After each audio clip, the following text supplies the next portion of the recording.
आपल्या दमदार आणि उत्कृष्ट अभिनयाच्या जोरावर प्रेक्षकांच्या मनात अढळ स्थान निर्माण करणारी अभिनेत्री म्हणजे गिरिजा ओक. गिरिजा ओक ही मराठी इंडस्ट्रीतील सुप्रसिद्ध अभिनेते गिरीश ओक यांची कन्या आहे. गिरीश ओक यांनी पद्मश्री पाठक यांच्यासोबत लग्न केलं होतं. मात्र काही कारणास्तव त्यांनी घटस्फोट घेत काही वर्षातच ते वेगळे झाले.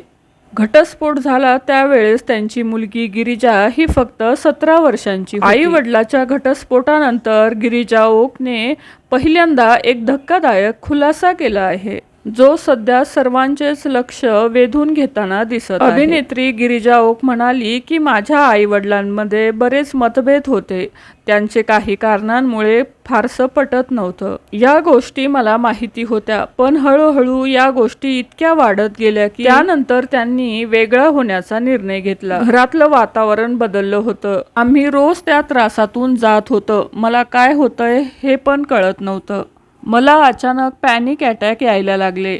मला प्रचंड घाम यायचा. मला कसं तरीच फील व्हायचं आणि हे कुठेही व्हायचं. मी कॉलेजमध्ये जात असताना किंवा लॅबमध्ये असताना मी करत असलेल्या गोष्टींचं मला टेन्शन नव्हतं, पण मी इतक्या दिवसांपासून जो तणाव घेतला होता त्याला माझं शरीर अशा पद्धतीनं प्रतिक्रिया देत होतं.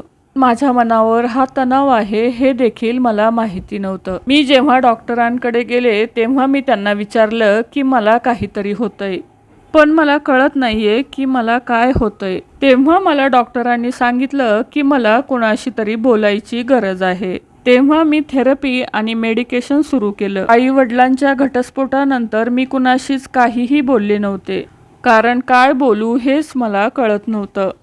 एका घटस्फोटीत आई वडिलांची मुलगी आहे हे ओझं मनावर घेऊन मी जगत आहे. जेव्हा घरात घटस्फोट होतो तेव्हा घरात गैरसमज आणि दुरावाही येतो आणि यावर काही उपायही नसतात. गिरिजाने असं तिच्या आई वडिलांबद्दल धक्कादायक खुलासा केला आहे.